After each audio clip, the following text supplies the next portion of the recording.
and welcome back to the Women's Rugby Show Weekly Podcast with me, Sam. By the way, back again for another episode of the podcast where this week we'll be talking once again all things PWR with Loughborough Lightning, Trailfinders Women and Exeter Chiefs Women ahead of a big weekend of rugby. Before you get into this one, make sure you check us out across all social media, and also if you're watching this on YouTube, listen to us on Spotify to listen to us on the go, and also vice versa as well. Let's get into this one.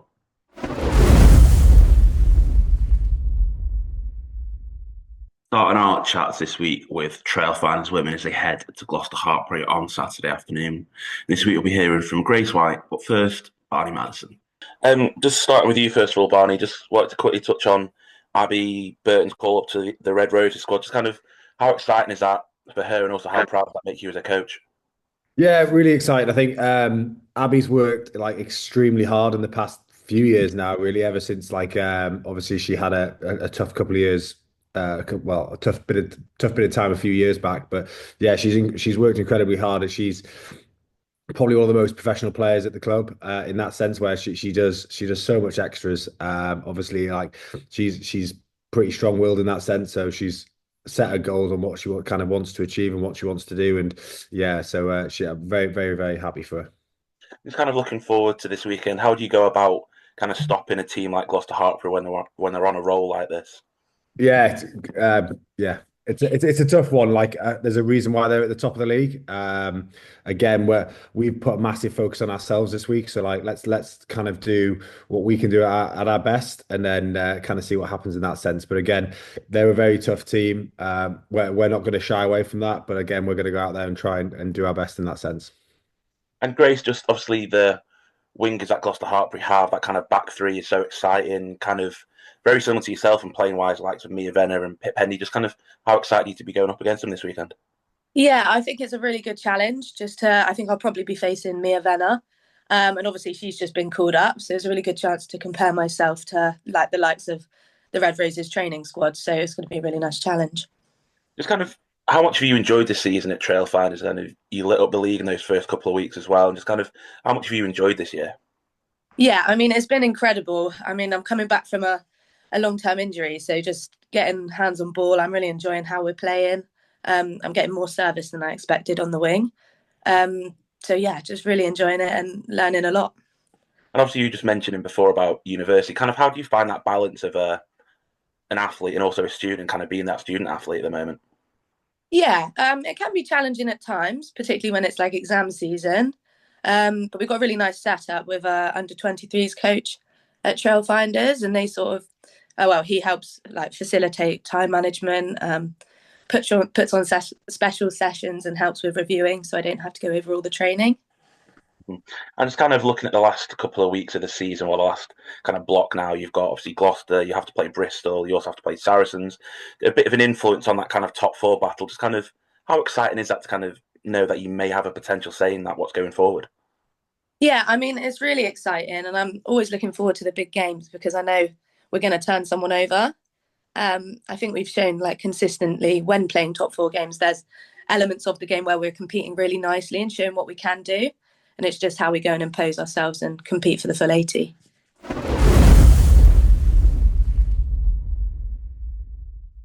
Next up this weekend in this episode is Loughborough Lightning as they take on Exeter Chiefs on Sunday. We'll be at that game as well as we'll be at the Trailfinders Gloucester game.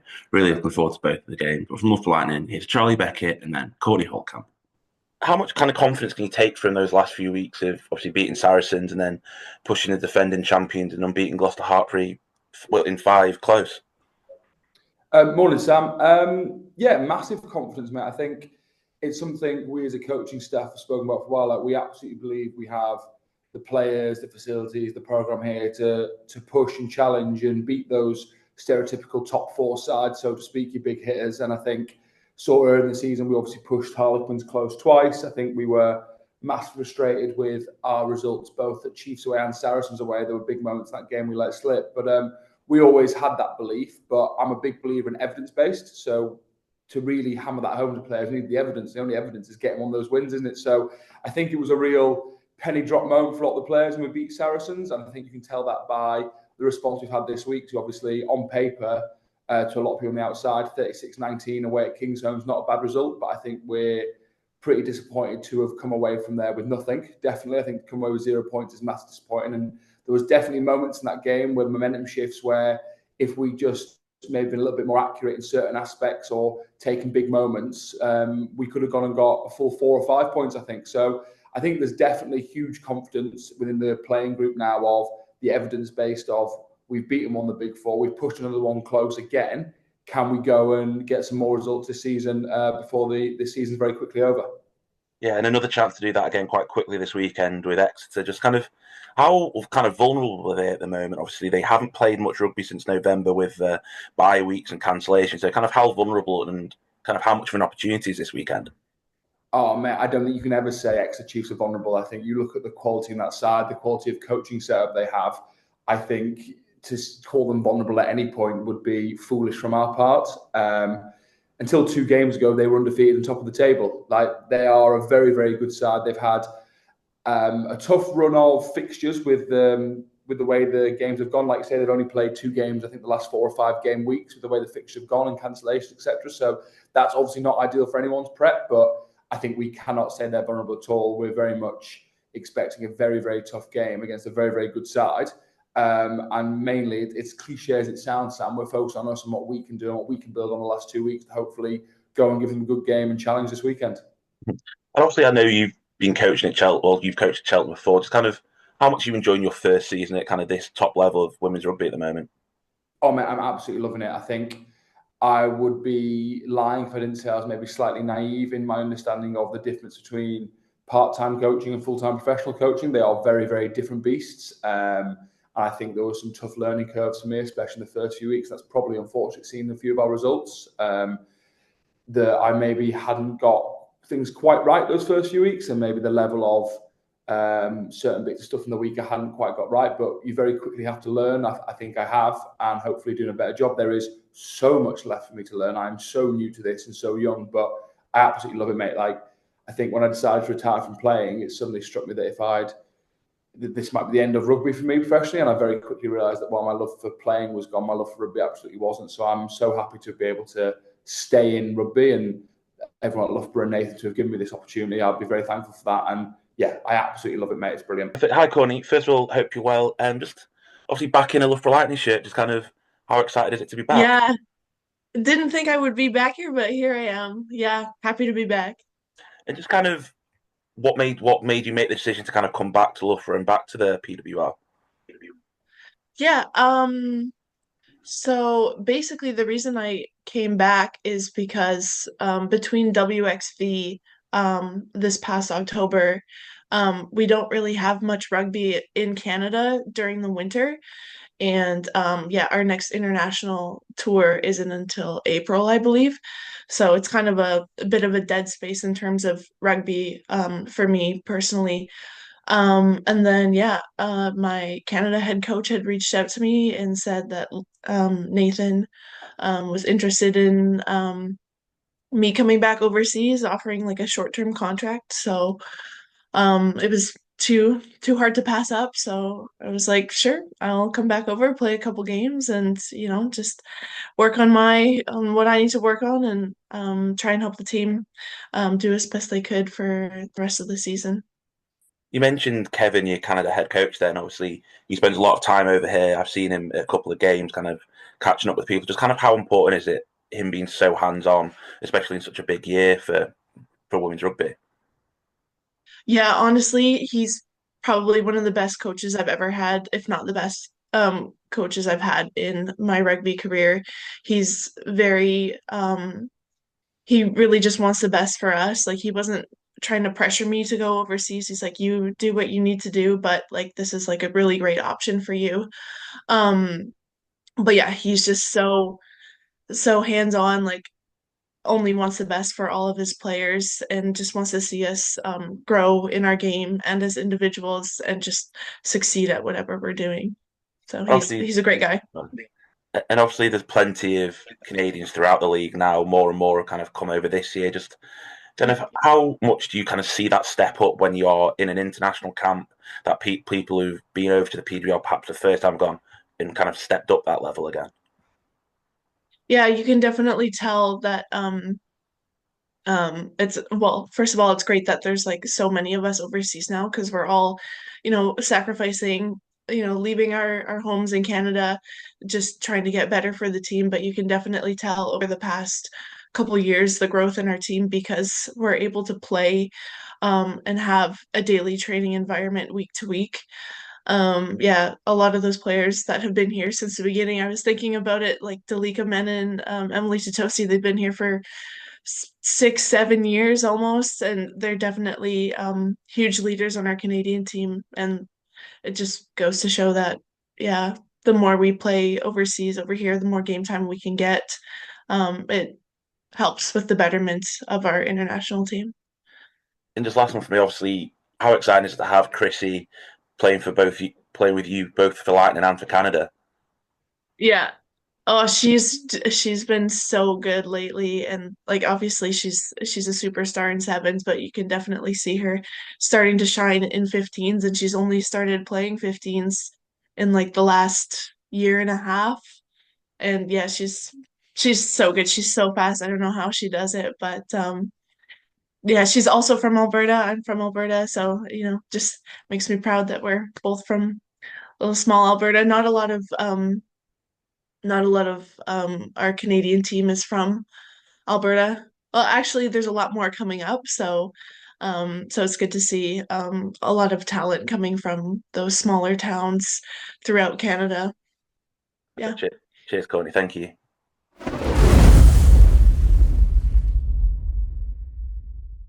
And finally, rounding off this week's episode, it's down to hear from Taylor Perry from Exeter Chiefs ahead of a huge weekend for them.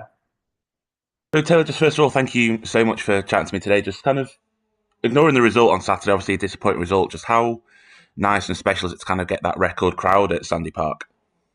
Yeah, it's I mean, result aside, like it's great to have that like Exeter Chiefs fan base that keeps supporting us. I know a lot of the season we've made it really easy on them, but now we've had 2 games on the bounce, and it's awesome to have that record breaking audience and to have them all there supporting us, and hope they kind of continue throughout the season as well. Mm-hmm. You mentioned the kind of 2 disappointing results back to back. Just kind of how much learnings can you take from both of those games? Obviously, Gloucester was a slightly more high scoring and one-sided compared to Bristol, but kind of what can you take from both of those 2? Yeah, I think it's like obviously it would have been really awesome to have an undefeated season like in the direction that we were going in. But it wouldn't have benefited us to go into playoffs necessarily with no like challenges and to like kind of expose us in areas that we need to improve in the game. Mm-hmm. So as much as 2 games back to back is tough, I think it will be beneficial to us in the long run, especially going into playoffs, and that like we know where we need to work on and we know what's working well for us as well. So it kind of helps us grow as a team. Obviously, you've had quite a disruptive, like, kind of 6 weeks or so with cancellations, bye weeks. Do you feel like that's kind of hindered a little bit compared to if you were playing regularly week in, week out? Possibly. Like, there's benefits to both sides, I think. There's like getting challenges each week, there's a lot of benefits to that, but also like there's times that like when the game was canceled against Bristol and we had to stay home because of the weather, like we all got out, we had a huge conditioning blow and like had time to work on things that we wouldn't been able to work on otherwise. So the time is not like we are using it to the best of our ability, which is nice. But definitely pros and cons to I think it's 2 games in the last 5 weeks, which is a bit tough, but I think we're using our time well. And just kind of how important is it to bounce back kind of pretty quickly into this weekend? Obviously, Quins and Gloucester are kind of unstoppable at the moment in terms of, I think that Gloucester are unbeaten in 5, Quins are unbeaten in about 10 or something like that at the moment. And just kind of how important is it to kind of get that momentum back and kind of push for a home semi-final still? Yeah, it's huge, I think. Like, we know that the top 5 of the table is really tight right now. And for such a long time, we're like so far ahead. But now we've kind of made a bit of a more level playing ground. And I think like it'll be important for us to bounce back, especially in terms of just like confidence on the team as well. Like we, I think we could have given Bristol a better game. Like we only had 36% possession and we still scored 5 tries, and they had, I guess, double the possession that we had and scored 6. Like there's a lot of potential that we have on the team. So I think going out and having a game against Loughborough will mainly be good on like the confidence front. for us as like a collective. Just looking at Loughborough, just kind of how do you see their strengths at the weekend? Obviously, their pack's been quite impressive in the back row. Their back line's pretty strong. Just kind of where do you see their strengths at the weekend? I definitely think like having our front row have a good scrum game against them will be really important for us, especially just because set piece at scrum wasn't our strength necessarily against Bristol, and we know that like their back three is a threat as well, and they'll be attacking both sides of the ball too. So I'm sure that their wings will get ball in hand plenty, and we know that Bulo started on the wing on the past weekend and had a great game. And Chrissy's really found her stride, and she's a huge threat for them as well. So I think just containing their back three, and I suppose Olive Kelcher has been having some really good games back to back as well. So if we can contain her and then their back three, I think that would be a big strength for us. I thought to quickly touch on Chrissy. Obviously, she's kind of lit up the PWR since she's arrived. Just kind of how exciting is that for Canadian rugby? Oh, it's so amazing. It's tough because like, well, we are going to go against her on the weekend, but she's also my teammate, and I'm so proud of her too. So it'll be really important for us to be able to shut her down early on the weekend. And I think last time we played them, they didn't really know how to use her necessarily, and like use her to her absolute strength and get her ball in hand with a bit of space. And now we've seen in games that she's just been absolutely shredding it, and they've actually kind of figured out a way to just maximize her, I think. So it's amazing for Canadian rugby, but it's tough going into the game against her, I think. And just last one for me, obviously you're back at Chiefs this season after kind of a couple of years away. Just kind of how much are you enjoying being back at Exeter and kind of back playing rugby in the PWR? I'm really loving it. Like last time I was here was during COVID, so I didn't really get the full experience, I don't think. But when we were allowed fans back in the stands, like the Chiefs fans were just as strong then as they are now. Like it's amazing to see at every game, and even away traveling games. Like the amount of people that show up to support us is fantastic. And not to mention just I love the life in Exeter and Devon. It's beautiful here, and it's really nice to see some of the girls that were on the team with me back in 2021. And just see how they've kind of changed into big leadership roles on the team and their own 50 plus caps. And like, it's a really great team to be a part of. So I'm really happy to be back. Perfect. Cheers, Taylor. Thank you. And best of luck for the weekend. Awesome. All right. Thank you so much.